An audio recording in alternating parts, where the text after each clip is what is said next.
Hello, everybody. This is your girl, Michelle, the host of the Girlz Talk, Real Talk podcast.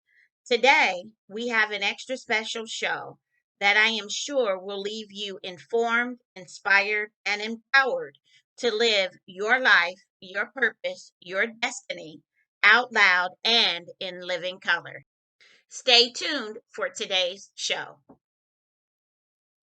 Back, get comfortable. We're just really going to allow you an opportunity to share your heart with our audience and for our audience to get an opportunity to know each of you and to know why they should support you as an author, to recognize what it is that you have to offer. So as I was looking at each one of your bios, I want to say everybody is almost coming from a different genre, except for maybe one or two of us, but I think everyone is representing a different genre. So we're going to start getting to know who our audience is. So, Becky, I'm going to start with you. Why don't you let our audience know who you are and know a little bit about you? Okay, sure. Hi, everyone. My name is Ekiuwa Aire. You can call me Eki. I am a data analyst by day and a children's book author by night. I ventured into writing children's books because I wanted to share African heritage with kids. My book titled Media of the Living Kingdom is scheduled to be published December 1st, 2020. So that's less than a month away. Very exciting. Okay. So now we're going to switch over to Dr. Sharon. Sharon, why don't you share with our audience who you are and a little bit about yourself? Thank you. And first of all, thank you, Michelle, for having me. As Michelle said, I am Dr. Sharon H. Porter. Um, as a professional, I am an elementary school principal and have been for the last 12 years in public education now for 28 years. I am also the CEO and owner of Perfect Time SHP Publishing and also the editor in chief of Vision and Purpose Lifestyle magazine. I'm also the host of the I Am Dr. Sharon show, which features three different segments. The book talk show for authors, It's All Business for business and entrepreneurs, as well as Education First for educators. And I'm just really excited to be here, Michelle. Thank you. Thank you, Dr. Sharon. So we're going to switch over to Monica. Monica, why don't you share a little bit about yourself with our audience? Hi, I'm Monica Miller, and again, thank you, Michelle. It's a real pleasure to be here. I am a mother of four. They range in age from 42 to 22. Wow. I've been married to my second husband for about 26 years now. We are farmers, and so we farm over 750 acres. I have been in the optical industry and the optical field for about 30 years, but I've always wanted to be a writer since I was age 11. So at the birth of my fourth child, I decided to start writing. And so I did take a long time to learn the writing craft. And through this process, I also decided that in order to give back, I now do writing workshops and publishing workshops and how to write your memoirs. And I do that for beginning and intermediate writers because I know how much I struggled with learning my writing craft, and that is the biggest area that people don't know how to get past is that beginning or intermediate stage. So I have done quite a few workshops just to basically pay it forward because I had someone that helped me. So that's where I'm at right now. And my genres are, I've started off with historical romance, but I also took a break from the research and I now have written a book called Spiritual Experiences and Revelations, which is basically stories of people who've had real spiritual experiences that change their lives because I think that they can help uplift and edify others as well. So two different genres. So, Dee, why don't you introduce yourself to our audience? All right, well, first of all, good evening, everybody. Michelle, thank you so much for the opportunity. Good evening, ladies. So I am Dee Bowden. I'm the founder and CEO of BCS Solutions. By day, I am a government contractor, and then I'm also building BCS Solutions. So my book is actually called Collective Cash, and it's scheduled to be published in April of 2021. I work with companies, small, medium, and large, in the IT, telecom, and software industries to help them collect the cash. If you've ever been in business and if you ever had somebody owe you money for your services, whether it's a product or services they haven't paid you, Most people would rather get a root canal than have to go ask somebody to collect the cash. So what I do is put grace ease with collecting the cash by recognizing that collections is three things. Number one, it's problem solving. Number two, it's an extensive customer service. And if you learn BCS Solutions way, you also express gratitude. Great to be here. Thank you, ladies. I am sitting amongst some great minds here. We seem to be coming from each one of the genres. So as you all know, I am an author who is in the midst of publishing my fourth book. And in the midst of that, I don't know for you, and I'm going to allow you guys to answer this first question. How did you become authors?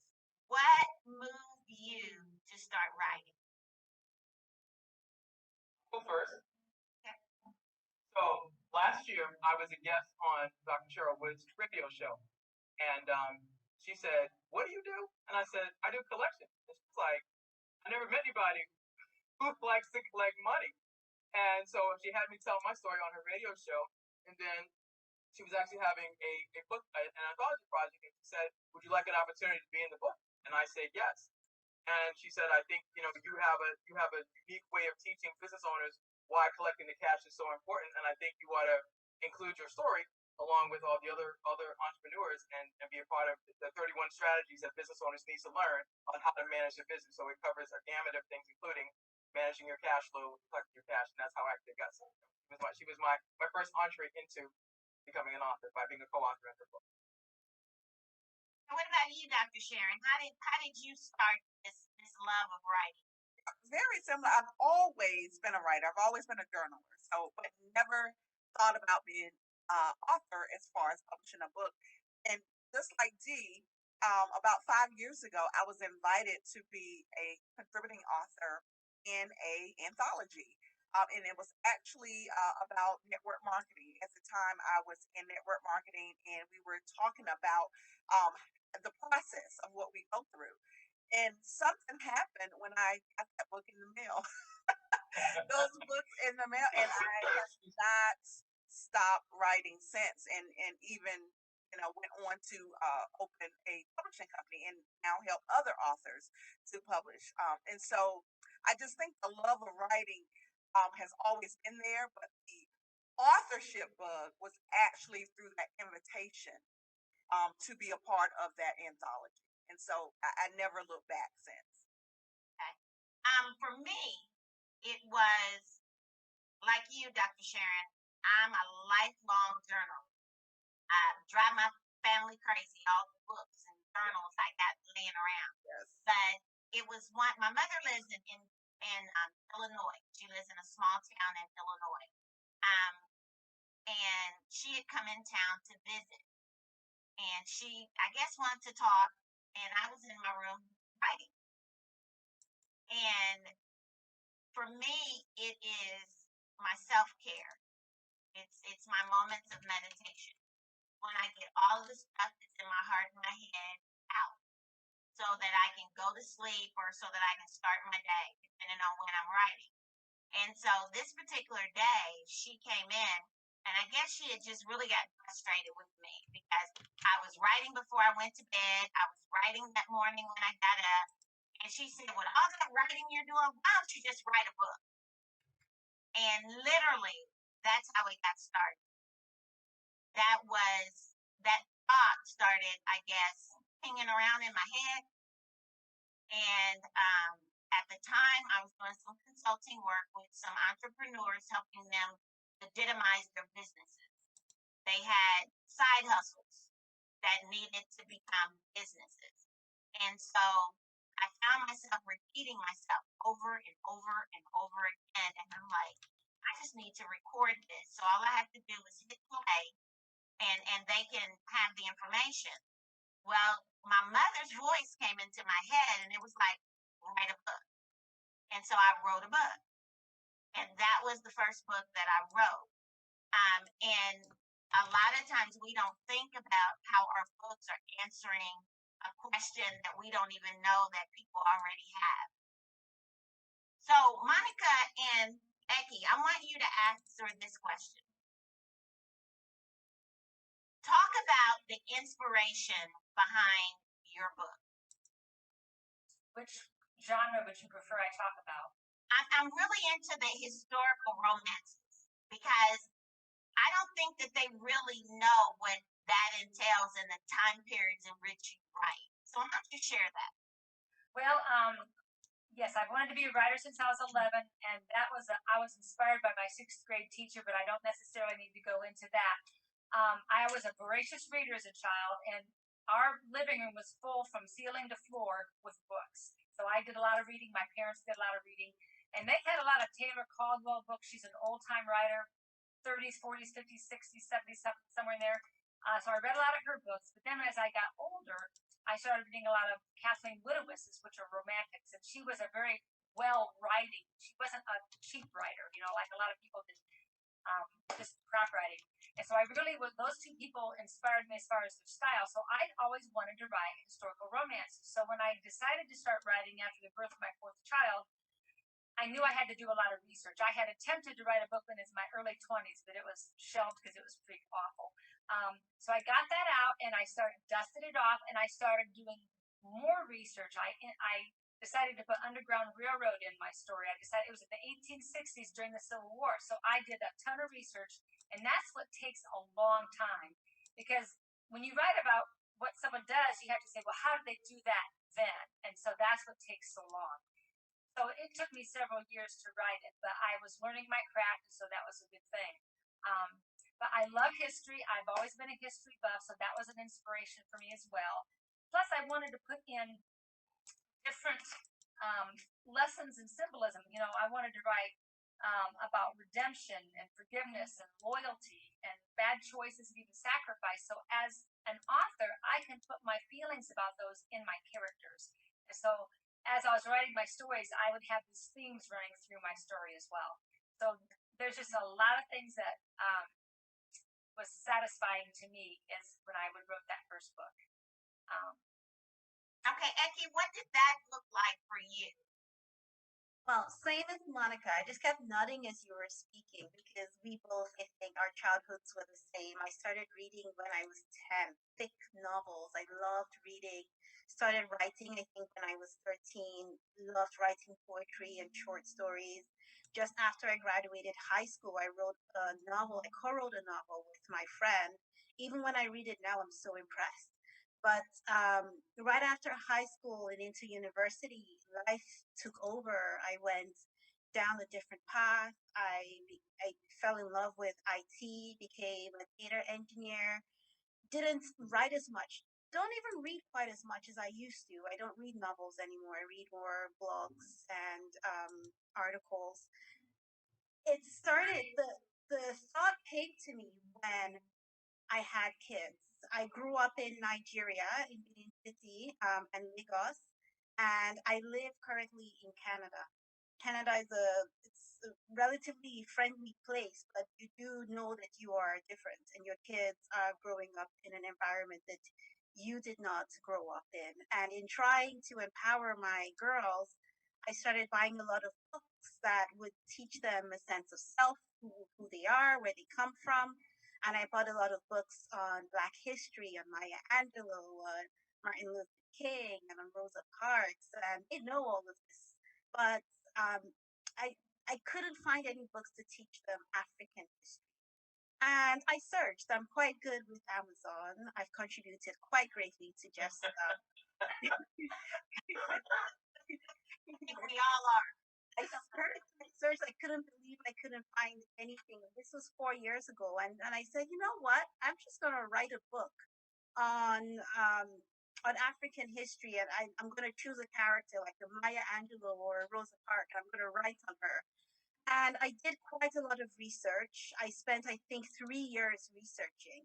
I got stuck in, I would say, the research limbo. And I was just researching and nipping away at it a little bit. And it was just one day I said to myself, because I told, as I was researching, I was telling everyone who wanted to hear it, and I'm writing a book on African history. And I think I got tired of constantly saying I'm writing a book, and I wanted to move to I have written a book. And I took it to the next step, decided to try to find somebody to illustrate the book. And it was when I presented my manuscript to the first illustrator that I found that I realized that a lot of work to do, the manuscript, for an illustrator to tell me that the manuscript was not ready. She was quite honest. And then I realized, oh yeah, you have to find an editor first. So it was quite the whole journey for me. Learn as you go. You learn. Yeah, the journey. Definitely. To take one forward, 3 steps back. It's been a very long journey, but the book that I have come out with, I'm very proud of. Good for you. It is a long journey, and I think all of us can really attest to that. This last book that I'm in the midst of publishing now, I was having a fit because it was taking me 6 months to write it, but my good, 3 years, I would have lost my mind. 3 years? Nah. And I was like, God, why is it taking so long for me to write this book? Because you do. Book two, I've churned out book 2 in I think 4 months. So my throughput is improving. Yes. Took me 6 years for my first book and 2 years for my second. So you do get better at it.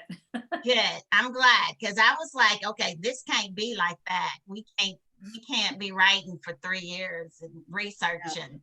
And I'm learning, and as a new author, I'm learning that the process, it all depends, because it depends on who you work with. So for example, if you take a course and then you take one of those entrepreneur courses, if you will, go through 90 days and you get the working manuscript, then you got to figure out, okay, am I going to go back and work with this person to do the editing? Then I learned about the same whole thing about developmental editing, and then there's another kind of editing, and then there's all this process, and you got to learn which way of publishing are you doing.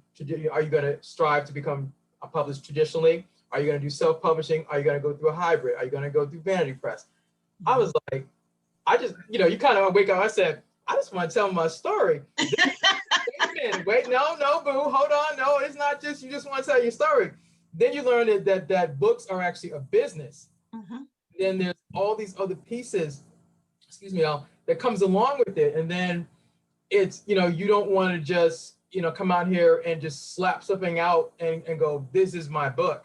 But you actually want it to, as I'm learning through the process, you want it to be a great product that you're proud of. And then when you get past, hey, buy my friends, hey, buy my book, more that can you teach something from this? Can you market it? Can you create other streams of income from it? So this whole deciding to write the book and decide to collect the cap story, which I'll tell a little bit later, I was like, I'm on a whole new journey. Y'all see all this great? I was like, wait, I didn't sign up to learn something else at this point. But I'm joking. I did, because it's been an amazing opportunity. Number one, to decide to do it afraid and keep going. Do you know how many people start with the thought of, I got a piece of paper and a pen, or old school, you got a napkin or whatever, and then you're like, I'm gonna write this book, and then you're like, I'm because it depends on your genre, depends on your story. There's a lot of things you might decide you want to reveal, or then you start down the path of going in. You're like, oh, I can't tell them that. Oh, nah, nope, not in this life or the next one to come. Not doing any of that. And then there's the whole thing of, am I going to be able to stand in my truth once I tell this? And now that's a very important question, because my first book, as I told you, was business. So it was just basically giving tips and tools for people to start their business or to legitimize their business, because sometimes we do the side hustle and we do it by hook or crook, and we ain't legal. So my goal with that book was to get people legal. I don't want the IRS coming after you, because they are locking people up for that kind of stuff. True. And so going about that route. But on my second one, like you, Dee, I was very transparent in that book, Walking on Water in My Stilettos. And in that book, I talk about a season of change that I went through. And I have to be real honest. When God laid it on my heart to write the book, I didn't want to write it. And I didn't want to write it for that exact reason, because you're putting your business out on the street. And now you got to stand in it. And it means that people will begin to judge you by the truth that you put in that book. Yep, definitely. But they will see you in a different light because of the truth that you put in that book. And so you have to ask yourself, am I willing to stand in this truth? And am I really willing to put myself out there? So Dr. Sharon, I'm pull you into the conversation here.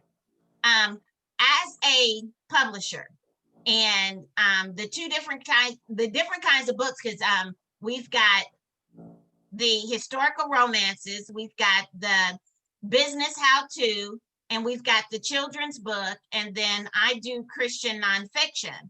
And so when you've got that many different genres coming at you as a publisher, how do you determine who you're going to work with and who you're not going to work with? Yeah, so, well, first of all, we specialize in nonfiction and mainly anthologies. That is my specialty, as well as children's book. But for the main, our main target is nonfiction and anthologies. That's where I focus. And so I generally will refer clients to other publishers if they want to go through a publisher for fiction or any other genre. And you're exactly right. You can't focus on everything. Right. You can't.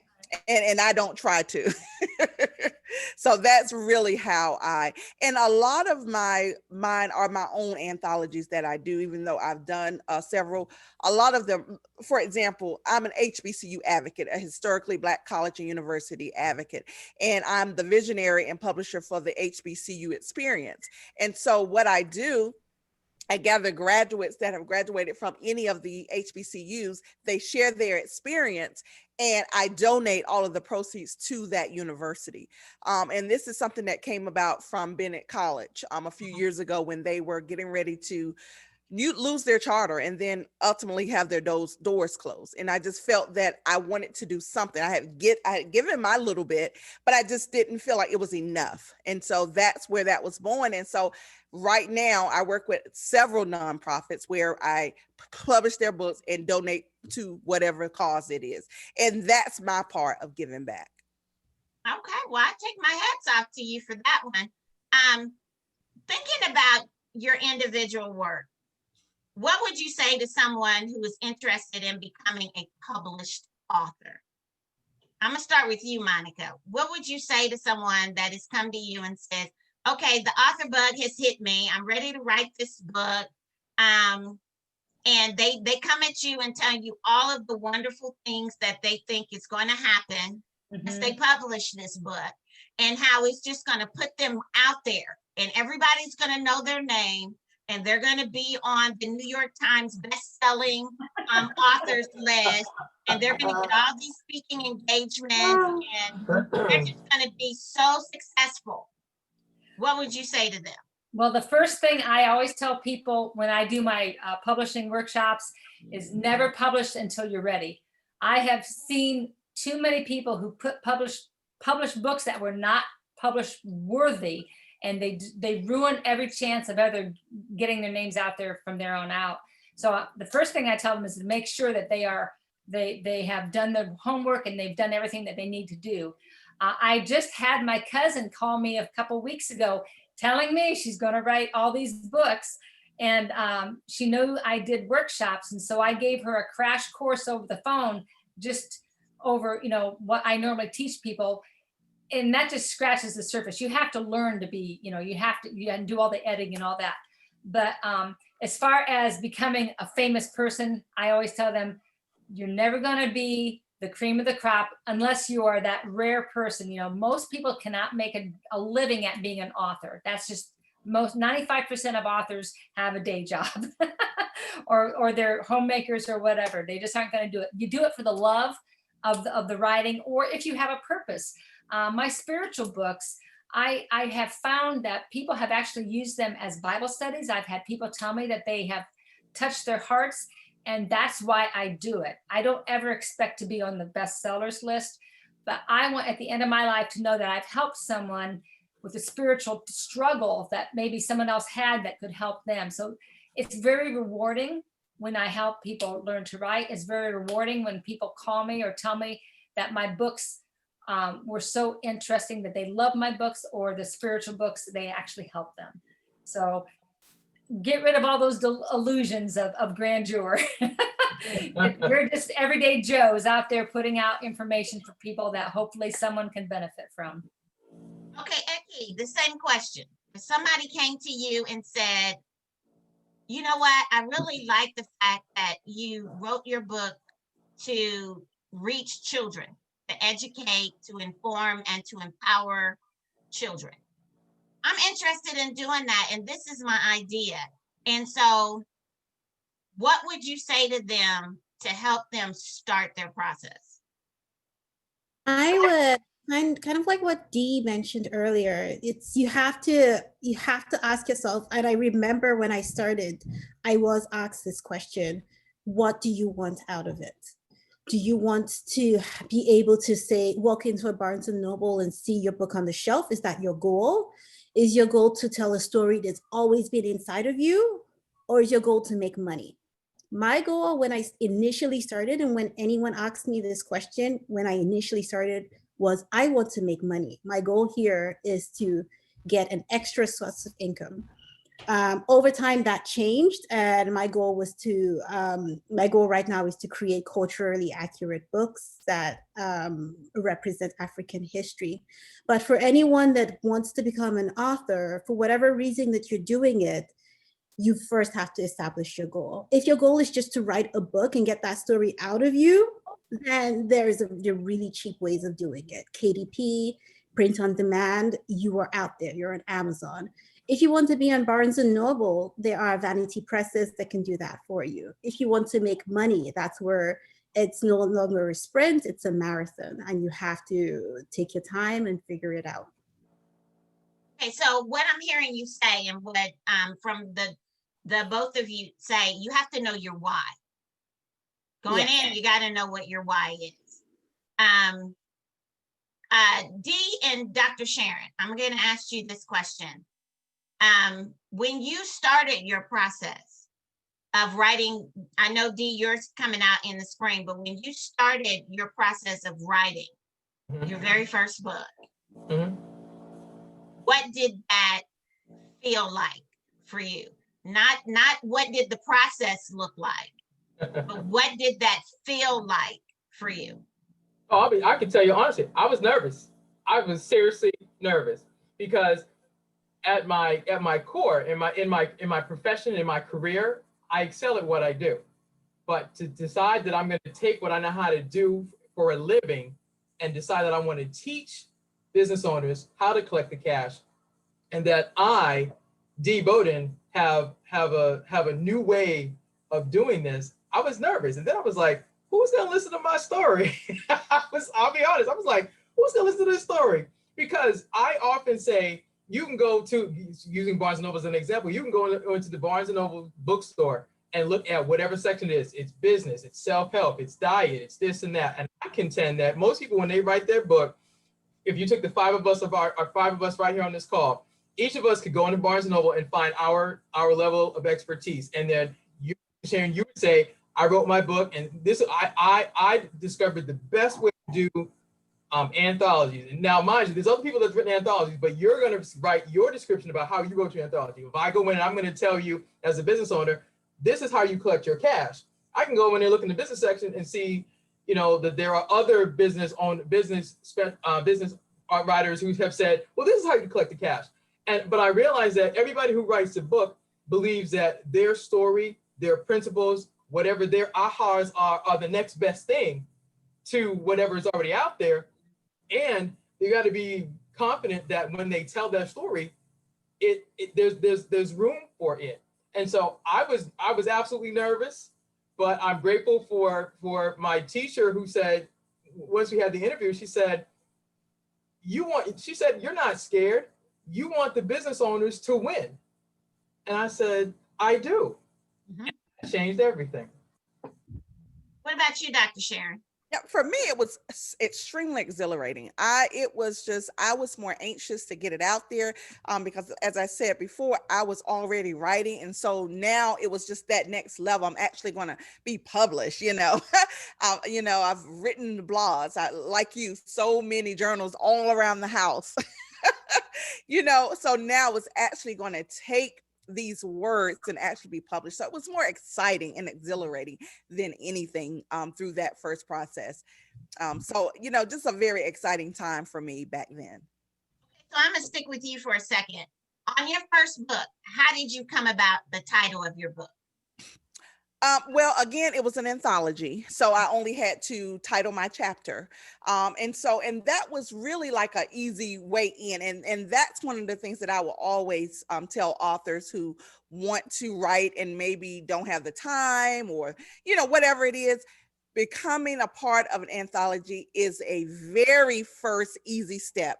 It eases your way. You get your little 12 to 1500 words in, you title your chapter, you're an author, and it's done. And then you can work on your own book, which is basically what you're doing. That's right. And so that process made it so easy for me. It helped me navigate my way through becoming an author without having all of that burden on just me. So I would definitely say just ease your way into it. And I just recommend becoming a contributing author, or you become a visionary author and you get others to contribute to your book. So, well, that's one of the things. Hold on one second, Eki. That was one of the things that I did not do first. That was like my third book. mm-hmm. And had I known about anthologies, I probably would have started off then. So, Eki, what were you going to say? That was my question. This is my first time actually hearing about anthologies. Honestly, I Googled it while we were chatting. How would an author who wants to be part of an anthology, is there a community out there that they could join? You actually just put a call out for authors. You determine what your theme is for your book. For example, the one I just published that just went #1 for a client is Love Letters to My Son. So a collection, 11 mothers got together and wrote letters to their sons, and the sons range from infant to adult. Beautiful stories so it's whatever common theme you want to write on, and you just get others to join in to write on that same theme. They have different stories, and it's so easy. you don't, one of the easiest processes out there. Yeah, exactly. And the time limit, from doing a whole book versus a chapter. So yeah, I love the anthologies. Because I want to say I wrote my the book that I did the anthology on was As for Me in My House, stories to help onboard families for entrepreneurism. Mm-hmm. And it was 1,500 words, and she gave us like 3 months to write, and it was a full process. She walked us through the entire process, and then I wrote it, and I was like, "Oh, I'm done." And she was like, "Well, sit on it for a minute, make sure that's what you and God want." And then, because I had like 2 months left before we were due to turn them in. And so I said, okay, I'm gonna do that. And so I prayed over it, ended up rewriting that entire thing. And what I originally wrote is nothing compared to what ended up in the book. Mm-hmm. Because you learn in the process, and I appreciate the process that I went through, because I'm one of those ones, you give me assignment and I'm about to knock it out because I want to get it done and over with so I can move on to the next thing, but it slowed me down to be able to really look at what I'm contributing and the why behind the contribution. And I think a lot of times, like both Monica, UD, and Dr. Sharon have been saying, a lot of times people want the prestige of saying that I'm an author. Mm-hmm. When I did my bio, I gave my bio to my publisher, and she was like, "Michelle, you've got some stuff missing out of this bio." I was like, was missing out of my bio. She said, did you not end up with an international best-selling book on Amazon? I said, yeah. She said, put it in the bio. Yes. And you don't think about those things. There are certain aspects that I guess give you credit. When people are looking or searching for books to read and to purchase or to gift. And a lot of the stuff, like you said, I didn't know. I published my first 2 books myself. I had I'm gonna tell you what I used. I used Fiverr. I went on Fiverr and I found a guy out of Nigeria that formatted my books, my first book and my second book. I used the same person. And I mean, I told him what I wanted. He produced what I asked him, and then he put them on the platforms that I asked him to put it on. I didn't even know what platforms to ask for. He told me. And so, you know, the editor thing, like you were talking, Eki, the editor. I mean, I do pretty good in English, but when I had somebody read over it before I put it out for publishing, they was marking up my stuff. I was like, what are you doing? And when I sat back and I looked at it, it made the story flow so much better. And nobody had to jump over typos and run-on sentences and incomplete sentences, and you know, because you know what you want to say, but it's not always translated in that way. So you have to go back. So I wrote down a question. I want each of you to answer this question because there might be somebody who's interested in becoming an author. So what did you learn about yourself while you were writing your books? What did you learn about yourself when you were writing your books? So Eki, why don't we start with you?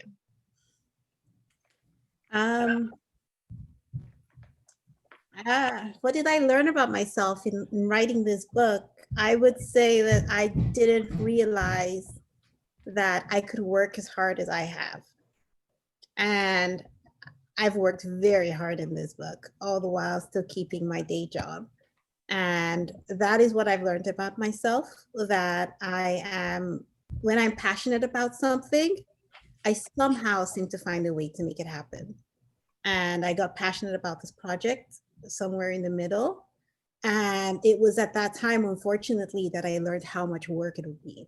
So when I went in, I didn't know how much work it would be. So I was already like chest high in the water when I learned how much work.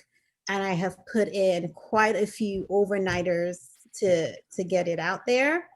And that's what I learned, that I am quite resilient.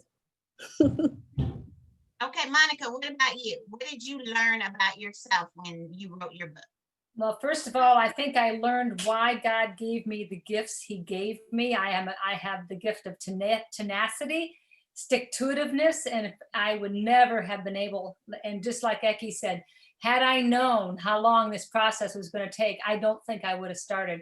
It took me 6 years to get from starting to write with a newborn all the way to my first book being done and having to do 6 or 7 rewrites. My manuscript went from 200,000 words down to a little over 130. So I had to stick with it.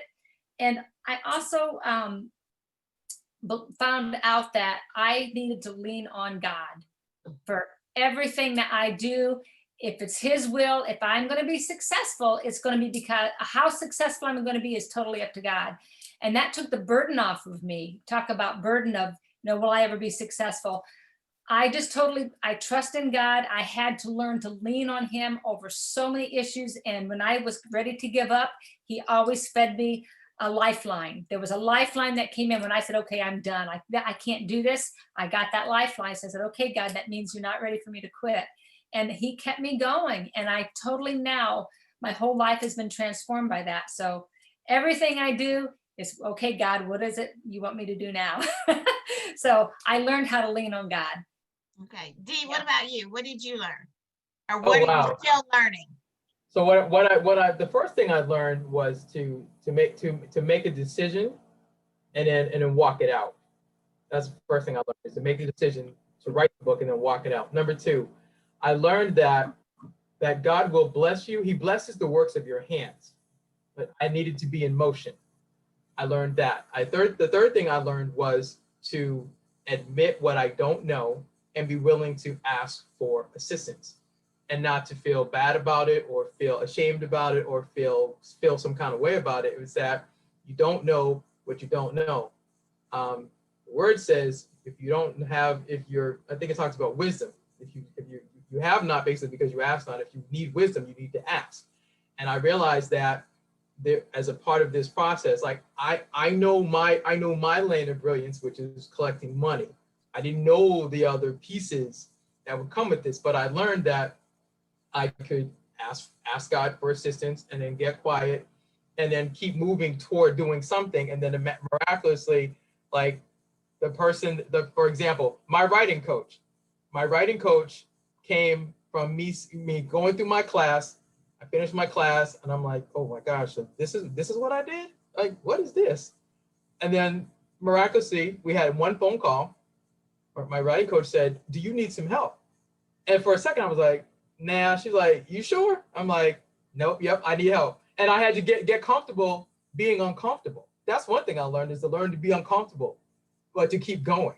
Mm-hmm. And once we started collaborating, you know, we formed a great partnership, and she's part two of this journey of me getting the book done. And then I didn't know anything about publishing, although I learned about it in the class. But the person that is publishing the book, took a class with her. We had a conversation, and it clicked, and I was like, yep, this is who I'm going with. And God just answered. But God, I truly believe God would not have answered any of my prayers if I had not been in motion. That's one of the things I learned for sure, that you have to be in motion. You gotta give God something to bless and something to work with. So that's one of the things I learned. Okay, Dr. Sharon, I'm going to ask you your question a little different, because you publish as well as write.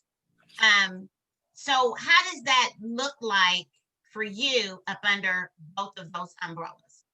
Actually, and it really ties into the question that you asked previously. I learned that I'm a giver, and I give much better than I receive. So I truly enjoy helping other authors get published versus writing my own and getting it out there. And so that's where I find my satisfaction and my enthusiasm, is when I can help clients publish their book, get their things out, and giving. I've given through my publishing company almost $10,000 to HBCUs, and I could not be more thrilled for doing that. That makes me happy. That keeps me going. And so I think, what I try to do is just lean on the side of helping others versus getting my stuff out. That's where I've been in that space here recently, and I just get more enjoyment out of that. Okay, so I was actually watching. I was sharing with Monica before we got started. I was watching a friend of mine's podcast, because when you have your podcast, you try to support other people that have podcasts. And so she was doing her podcast, and one of the things that the person she was interviewing says is that you have to know what your why is. In everything that we do, we have to know what our why is. And that sometimes the initial why answer is not the overall why answer. And you have to keep stripping that away like an onion until you get to the why that is going to give you what Monica was saying, that never give up spirit. Because let's face it, sometimes when things get a little difficult, we like, I ain't doing that. That ain't turning out the way I expected. I ain't doing that. Mm-hmm. And then you find yourself being drawn back to it. Mm-hmm. And you go back and you'll say, okay, well, I'm gonna give it one more try. And if I get the same response I got the last time, I ain't doing that no more. And you keep finding until you end up with that final product.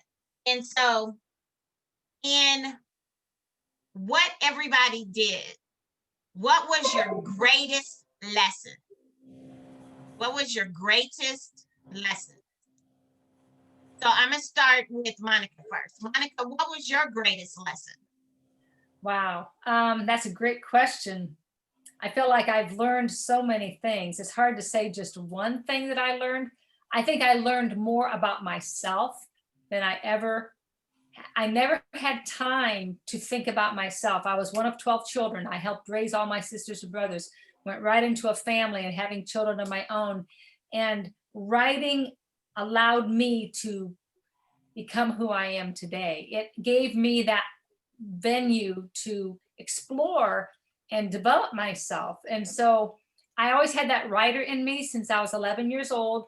And starting those steps, like you say, to not give up, and I teach that in my class about not giving up, being tenacious, that made me almost like I'm fully baked now compared to what I was when I started. So I'm gonna have to write that down. I'm fully baked now. Yes. I feel like I have a purpose. I know who I am. I know and I'm not just a mother. I'm not just an optician. I am an author, and I have something to say. I have something to give. And to me, that is the most satisfying part of being an author. And yes, you go from being a writer to an author when you get that book, and that is one of the greatest feelings in the world. But it made me realize that I had more than just my own family to give to. I could give to others. And through my writing, especially my spiritual books, I have found such great satisfaction. And I feel like I'm actually helping. I just don't know how to describe it. But yes, I am more who I am, who I'm supposed to. I feel like I've become who I'm supposed to be. So I'm going to switch up the question for you, Eki. Monica said something that kind of spurred a thought. She says that I am fully baked now.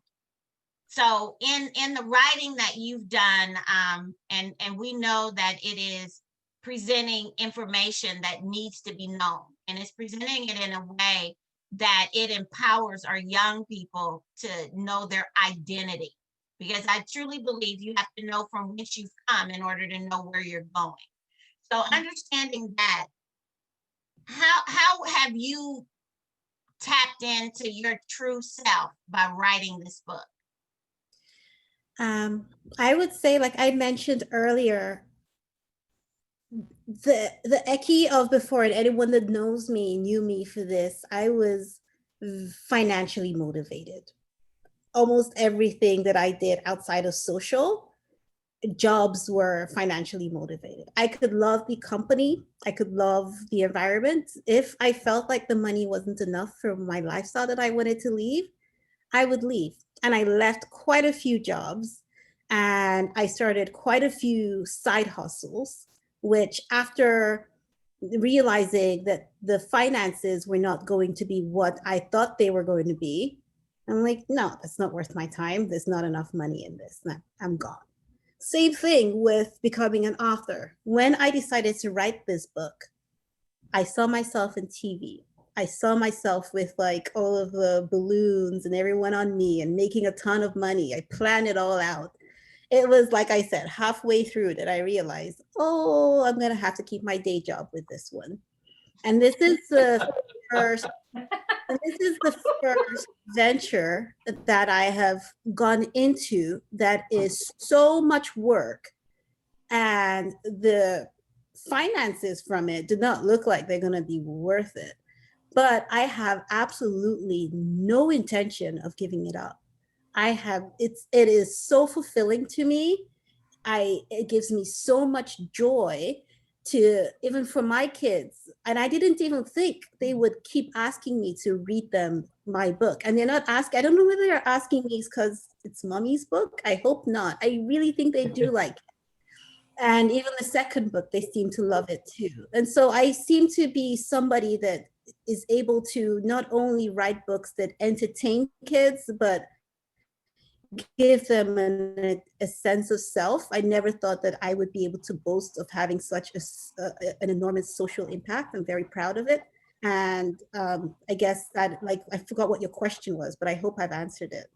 You did, definitely. You answered it. Okay, so I'm gonna switch it up for Dee and Dr. Sharon. By now, y'all have figured that I keep doing that. Okay, so why is writing important to you, Dee? Oh, that's a great question. Number one, why is writing so important to me? Because I have finally decided I want to make sure I leave a legacy. And my book will be my legacy. And what I've learned about collections and running a business and being an entrepreneur, and in my case, being a dualpreneur, which means still having a career and building a business, I decided that this is one way I can capture what I've learned through this journey. And making, as I said earlier, about making the decision and following it through, that I decided that this will be one way I get to leave a legacy. Because I don't have kids, and so this is my kid. This is what I'm giving birth to. This is my kid. So my kid is called Collect the Cash. And so my kid Collect the Cash will be learning to play with others. I like that. I like that, Dee.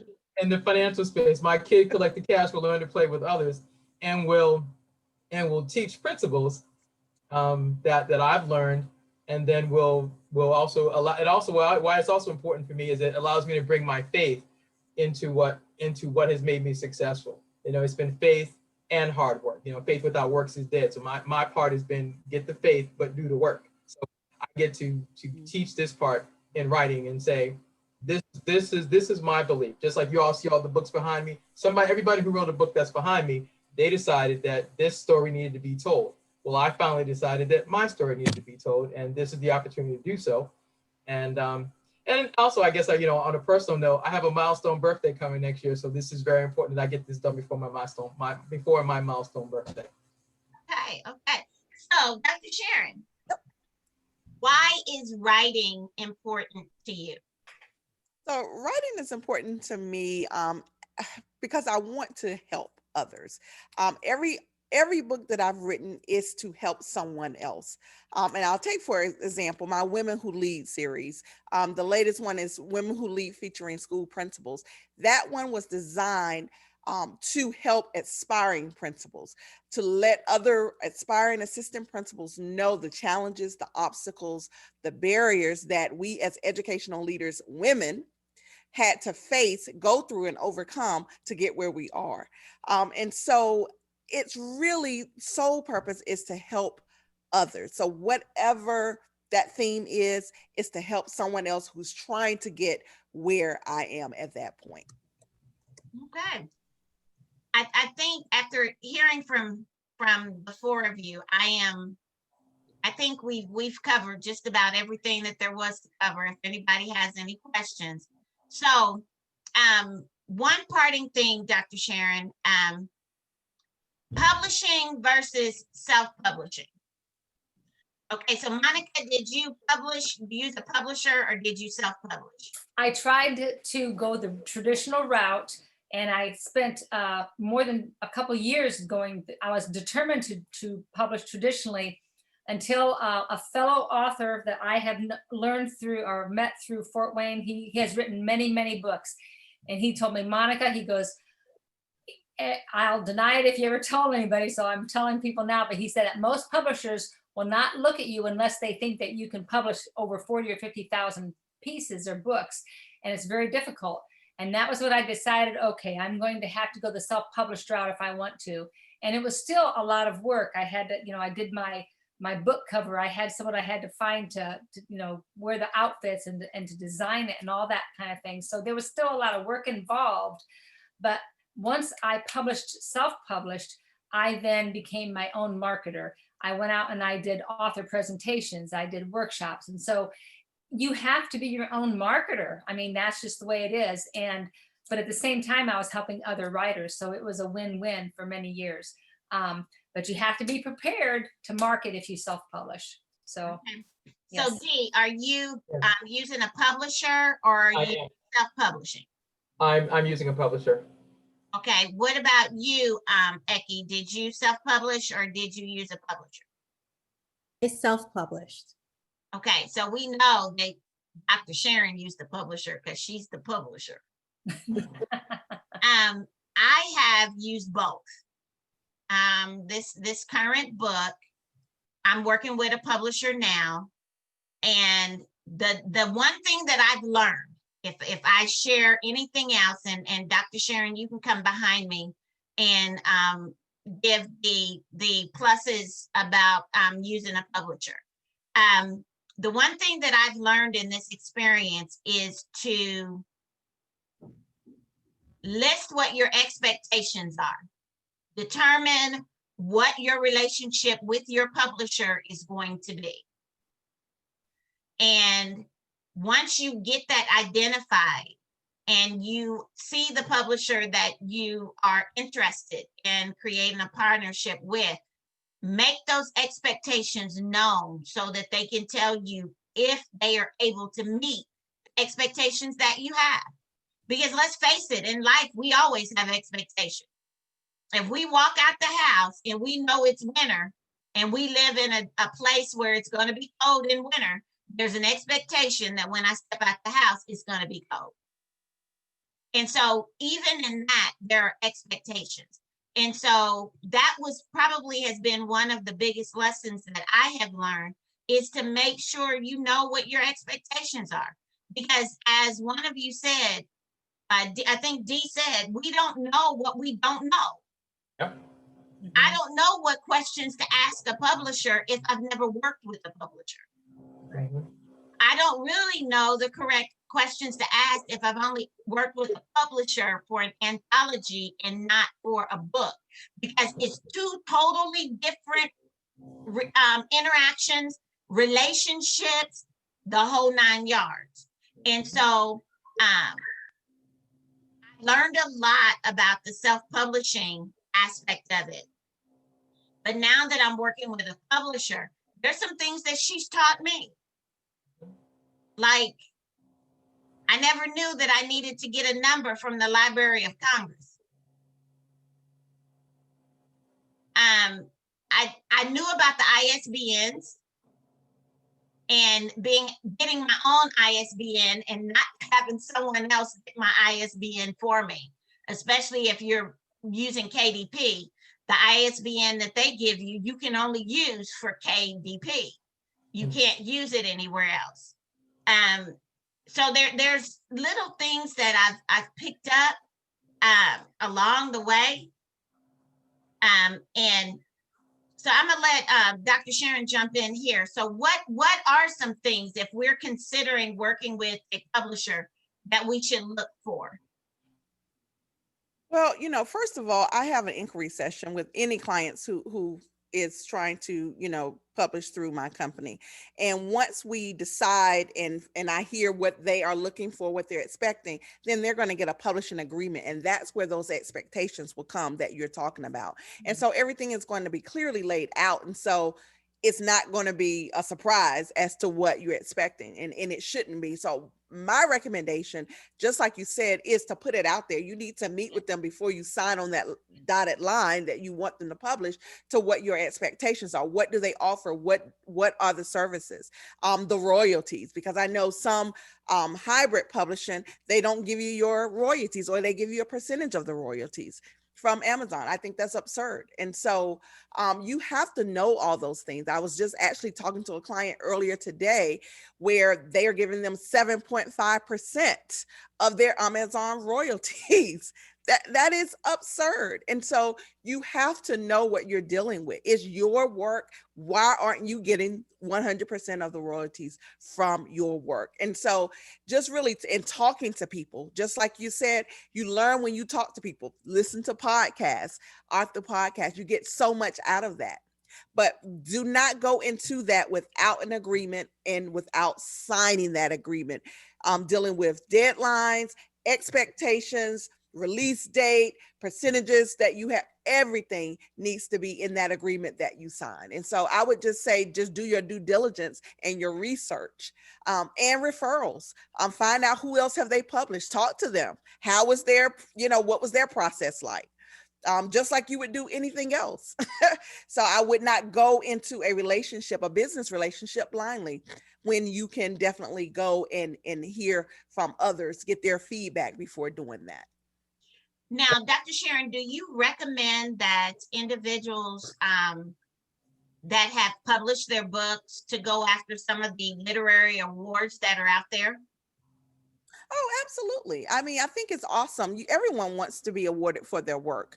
And there are several. Now, I don't believe in the pay for play now. I don't believe, you pay and then you get, to me, I just don't believe in that. But those that are legitimate, awards that you can go, and I don't even necessarily like the voting ones. I that's just me personally. I like for a panel to actually go through a criteria, read the book, and to find out, okay, what, the best book in whatever category. To me, that's more authentic than the pay for play or for the voting. To me, it holds more substance to the reader and to your audience if you've gone through that process. The pay for play, I just can't get with. Dr. For those who may not know, what is pay for play? That's when people set up awards and you pay a certain fee to be awarded for that category. So basically you're buying it? You're buying that award, absolutely. Wow. And that's out there. People do that all the time. Okay. To me, that's not authentic. Thank you for that. Like I said, this is the first I've heard about. It's like, pay for what? Like, what? Yes. I didn't know that either, because I was recommended a few awards to apply for, and I thought all awards you paid as part of the application. So I paid to apply for a few awards. Wow.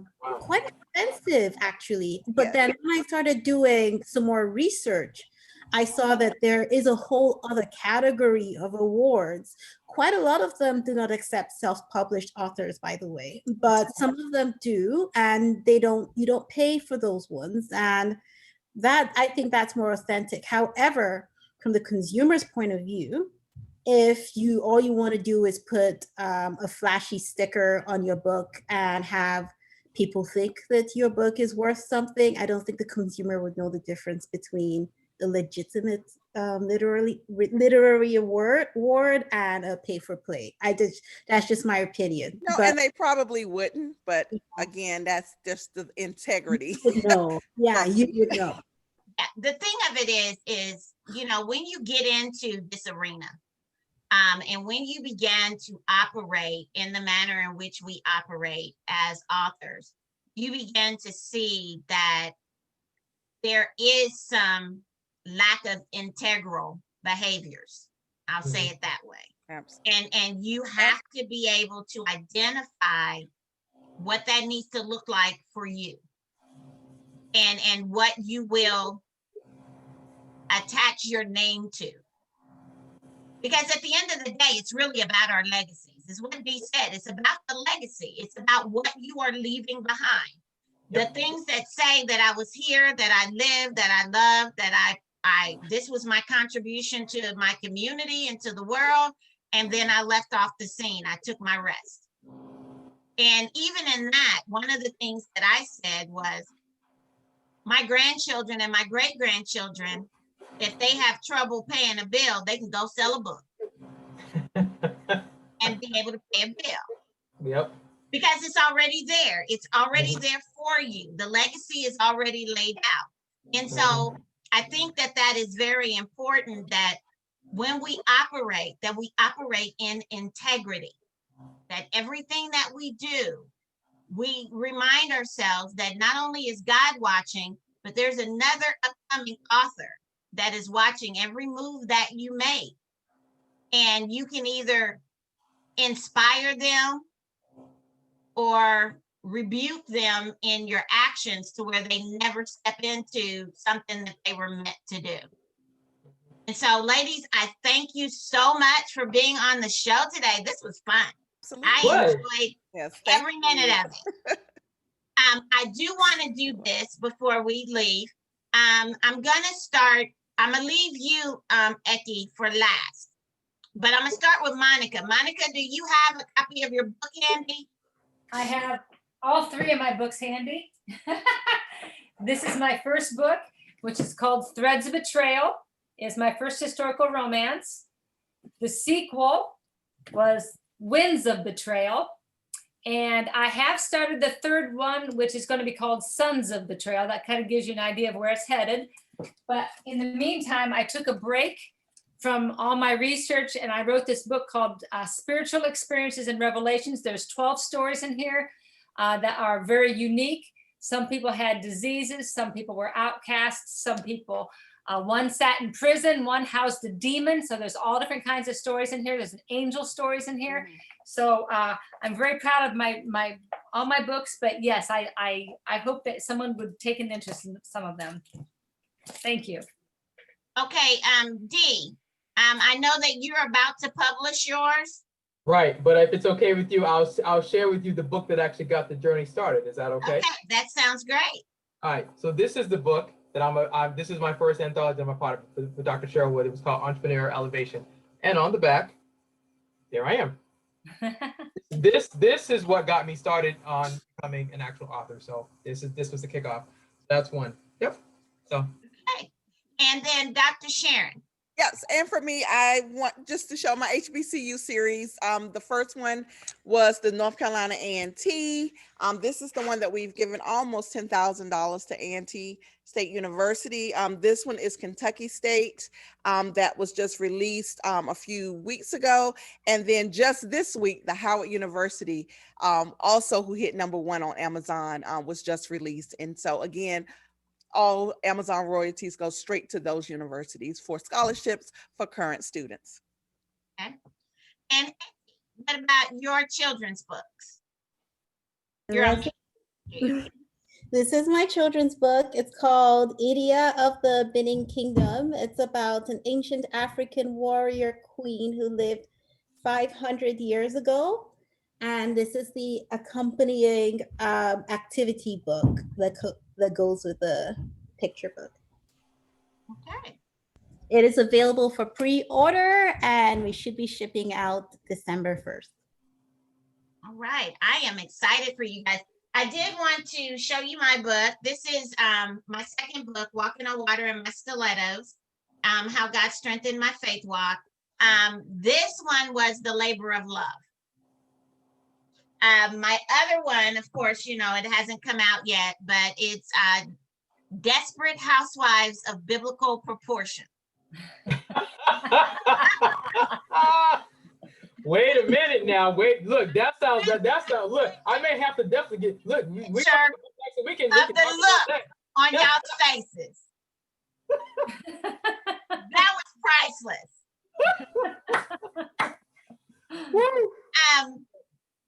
About 3 years ago, I write Vacation Bible School curriculum.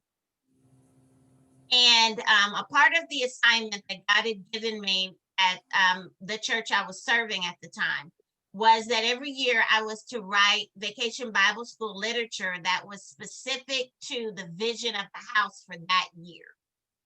And so this particular year, our theme was the 12 sons of Israel. And so, of course, that translated to the 12 tribes. And so I was the director of education, Christian education at that time. And so my role was not only to write it, but to also direct it. So I was the coordinator to make sure that everything flowed.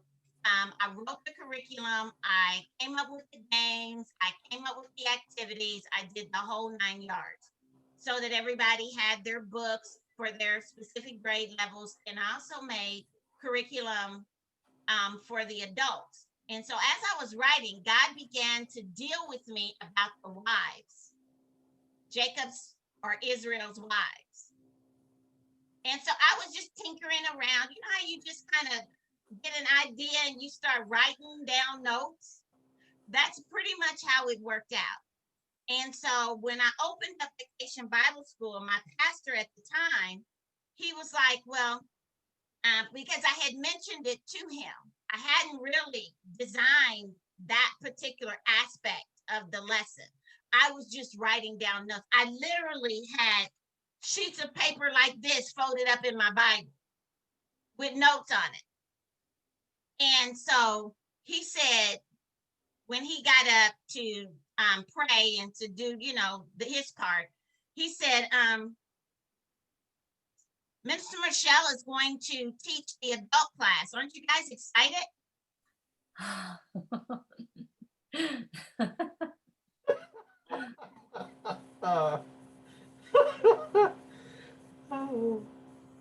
was like, what? I got a whole vacation Bible school I need to coordinate. And so he says, so once we get finished with prayer, Minister Michelle's going to come up and she is going to teach the adult class for these 3 nights. Surprise.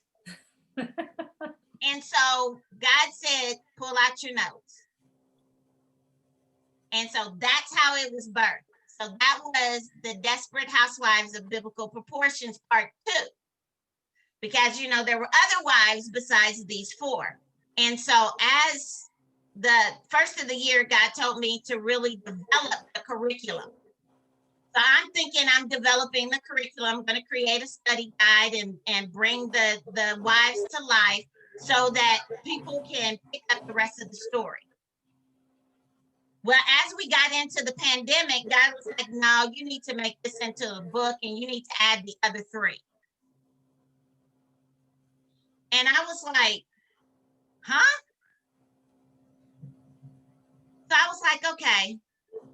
It took me a minute to wrap my brain around it, but we got to, I mean, I was isolated. What else am I going to do besides write? I'm stuck in the house.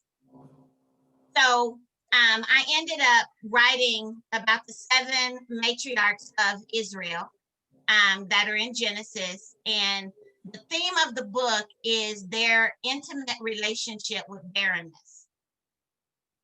Because a lot of times we don't realize that we have an intimate relationship with barrenness that has nothing to do with an inability to have children. If you look at the actual definition of barrenness, it's the lack of. And so it spiritually, it could be the lack of any spiritual gift that you really need in order to live the life that God has designed and purposed you to live. So in the book, I talk about each one of their relationship with barrenness and how God dealt with them where that is concerned. And so that is how that came about. But I mean, I wish I could have took a picture of the looks on y'all faces.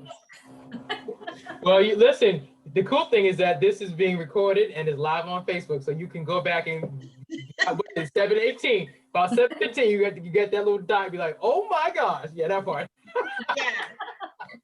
And that's the response that I get from a lot of people because they're like Desperate Housewives. Okay, wasn't there a show about Desperate Housewives? But then when I say biblical proportions, it's like, what? Yeah. I normally say, and this is me. Ecclesiastes 1:9 says that there is nothing new under the sun. Everything that we deal with today, there is a Bible story that equates to it that actually gives us biblical tools and principles to be able to apply if we only know what they are. And so that's the purpose of the book. The book's purpose is to help individuals realize that if you go into the Bible, any situation that you're dealing with, you can find a comparable story that will give you the tools you need in order to apply them to your lives and to find your direction out of it, to find your deliverance or your healing or whatever it is that you're needing. And so as we close out the show, I want to ask one final question and I'll give you a quick minute to answer it. What is your overall purpose for your book? What is the overall purpose for your book? So I'm going to start with Eki. What is the overall purpose for your book? The overall purpose for my book was to write a culturally accurate book, culturally, historically accurate book that is accepted, understood, and enjoyed by cultures, not just the African culture. Okay, Dee, what is the purpose behind your book? The overall purpose of Collect the Cash is to teach business owners that two things. Number one, that collections is problem solving, number one, and it's customer service, number two, and that the sale is not complete until the money's in the bank. And if the money's not in the bank, you got to go collect it. I like that. Monica, what is the overall purpose of your book?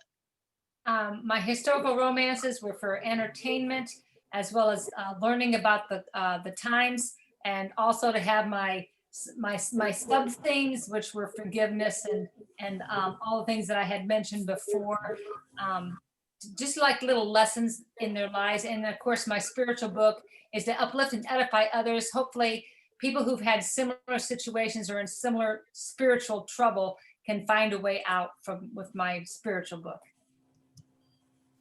Okay, Dr. Sharon, what is the overall purpose for your book? Okay, and so I'll start with the latest one. Of course, it's the HBC series, and it's twofold. The first one is to give high school students a glimpse into the lives of an HBCU student. So they may not get to actually get on that campus, but they can live and go through the life of that through reading those stories. And then secondly, to give back to the HBCUs. Okay. So ladies, I have thoroughly enjoyed you guys this evening. You have truly blessed me. I pray that individuals that have listened or that will listen to our broadcast will walk away with an understanding that although we all came into this with different purposes, that along the way our passion won out and we ended up falling in love with our ability to write and to be able to introduce people to the world that we are writing about. So thank you so very much for being on the show. I appreciate each one of you. And I must tell my listening and my viewing audience, get out and purchase the books. Check out their websites. You can always go on my webpage, which you can find anywhere in the Girlz Talk Incorporated Facebook page, and be able to find their information and to support them. Because it may have started out to be about the money, but it ended up being about the passion and about the ministry and the opportunities that the books will provide for each of us going forward. So thank you so very much for being on the show. And for everyone that is listening and everyone that is watching, this is Michelle with Girlz Talk Real Talk, because when girls talk, just about anything can happen.